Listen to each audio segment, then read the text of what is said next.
Welcome to a brand new episode of the Middle Matt Podcast. I am your host, Middle Matt, and today we're going to be focusing on something a little bit different. A couple weeks ago, I reviewed Rock of Ages. I absolutely hated that movie, so I'm kind of going to be taking a bit of a break from actual movies. And I'm still going to review movies, just not for a little bit, you know. Because it kind of burned me out on movies. Just kind of broke me, kind of. But, yeah, I will be returning to movies in a little bit. But, I'm going to be taking a brief break from that. But, anyway, today's episode, we're going to be doing retrospective. Well, first of all, let me get in a couple of shoutouts. First of all, Chucky's Playground, great place to be.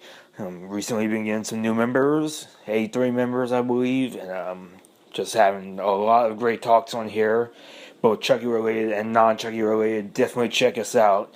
You will not be disappointed. You'll be glad that you joined.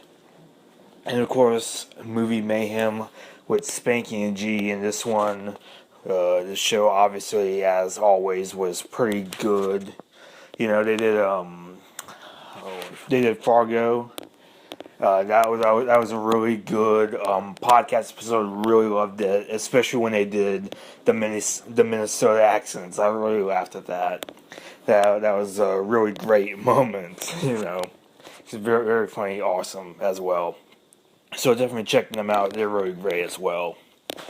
So today's episode, it's going to be a little bit different in some ways in terms of genre. Because I'm going to be going back to doing music retrospectives. And today's is going to be a little bit offbeat, kind of. Because it's not a genre I listen to a lot. But, you know, I thought, you know what? I like, you know, this artist, so I figure I might as well spotlight her. And I'm going to be doing a Katy Perry retrospective today. And it might seem a little bit odd coming from somebody named Metal Matt, but I actually do like Katy Perry. She's one of the few pop artists that I can really actually, you know, like and actually listen to, and really not be ashamed by it, you know. But yeah, I just so let's go ahead and get things started. And this is going to be a bit of a short episode because she only has like 3 albums, which I have to adhere to her 15-minute time limit anyway. So that's kind of making the best out of a bad situation, I suppose. But anyway, let's go ahead and get things started. Her first album, One of the Boys, and this one is okay. I mean, it's nothing that special. You know, like, you kind of look at this album and you don't really think you're seeing, like, a future star or anything like that. You know, it really, I don't know, like, it's pretty solid at best, honestly. You know, songs like I Kissed a Girl is really good as well, and, Hot and Cold is really good as well. Waking Up in Vegas is also pretty good as well. And You're So Gay. That's a bit of a funny song as well. So, I mean, there's really not much to say about it. Her vocal performance on here is okay at best. She sang a lot better on later albums, but at this point in time, it wasn't anything that special. You know, sort of same old. You know. Like, it didn't really differentiate it that much from other pop artists. But, overall, and this is really more of a pop rock style. You know, I think in future albums she just went full on pop. But, this one is pop rock. And you think I like that one the most, but, yeah, overall it's okay. Really nothing special. But overall, it's fine as it is, you know. If you like pop rock, then you can probably check it out. And if you're really curious as to how Katy Perry, first started, what she sounded like on her actual debut album, then I'd say check it out of curiosity. But other than the like big hits like I Kissed a Girl and Hot and Cold, I'd probably skip it. It's really nothing special, but the hits are really good as well. Like I Kissed a Girl was really good as well. And Hot and Cold, that's probably my favorite one from this one. Just a really good beat and really catchy. So yeah, that's one of the boys. And then we get to what's probably my favorite Katy Perry album, my favorite album of hers that she's done, Teenage Dream. And this is the album where I got really familiar with her, because at the time of the release of the first album, I didn't really know her that well, and as soon as Teenage Dream came out, I think that's when I really became aware of her, And I think it was one of those albums where, I actually knew the release date. And I don't really memorize release dates for pop albums that well, but I definitely knew about it. It was marketed really well. So the first single was California Girls, and it featured Snoop Dogg for some reason. Like, Snoop Dogg he's one of those guys who will just appear on a song just for no reason. Like, I can't tell you how many times he's been like a guest appearance on a song. Like, it's absolutely insane. But this song is just it's pretty much a California anthem, basically, and I think it does a really good job at that. And I think that this was really the song of 2010.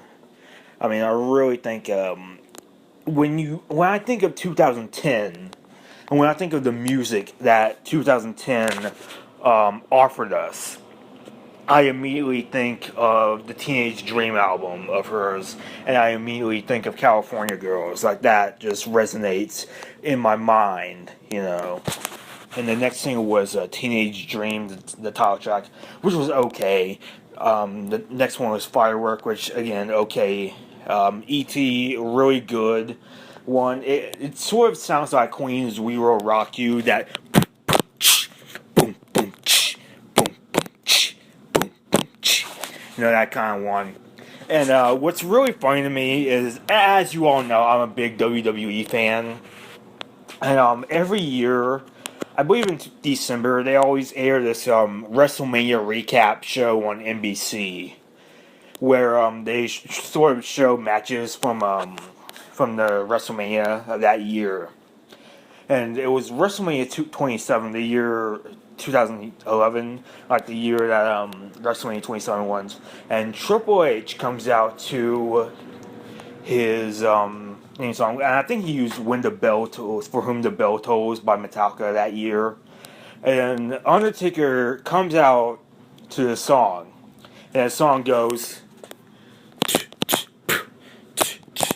You're da da da da da. And I'm like, no, they can't be serious, can they? But they were. And it was just hilarious to see, like, The Undertaker, the Phenom, like, the dark and brooding Man in Black, come out to a freaking Katy Perry song. But at the same time, it kind of fits, because the song's lyrics actually do kind of fit the tone of Undertaker in a weird way. But, like, it was just pretty funny to see. But yeah, E.T. overall, really good song. And there's also a version with Kanye West on it. I could do without Kanye West, honestly. Like, I much prefer the Katy Perry solo one, but that's just me. The Last Friday Night, that's a really fun kind of party song, So yeah, there's like a ton of great songs on here. Peacock, another good one with the most subtle thing ever. with the most subtle innuendo ever. But yeah, the one that got away is also really good as well. Not the movies. Overall, I think it's a much better album than One of the Boys. I think it's a giant improvement upon it. I just really liked it overall. And I think Teenage Dream would be my favorite Katy Perry album. So then we move on to her latest album, Prism. And I was also looking forward to this album, you know. And the first single, Roar, I have to admit I wasn't too big on. Like, I don't know, it just seemed too generic and too safe. I mean, I don't know. It just kind of seemed like the complete opposite of something like California Girls, you know. You know, it wasn't really as catchy as California Girls, you know. I don't know, I just didn't really like that song very much. But future singles actually did it a lot better. Like Dark Horse, that's probably my favorite song from this album. Dark Horse is just really great. You know, really love the beat to that. You know, that kind of beat, you know. And I just really liked it. I could do without the verse from Juicy J. You know, I just didn't really think his verse was really needed. It did kind of seem forced. But yeah. I mean, I really like that song. And Birthday is another really fun one as well. You know, just really great one as well. And This Is How We Do, again, just really good. This album is just really very, it's a very fun album, really. It's very, very danceable. Probably more danceable than Teenage Dream, I'd probably say. Like, it's a lot more poppier, I guess, than Teenage Dream. But, yeah, this is really good. I mean, it's a pretty good album. I wouldn't really say it's as good as Teenage Dream, but it's not as good as Teenage Dream, but it's better than her first album, One of the Boys. But yeah, so yeah, overall, this album is pretty good. Not quite as good as Teenage Dream, but it's good nonetheless. So that's all for the Katy Perry retrospective, and that's really not much to say about her. Overall, I do like her. You know, I think she has a pretty good personality in her songs that come across in there.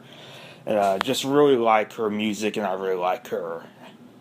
So, yeah, that's it for the Mellow Man Podcast, and I'll see you all next time.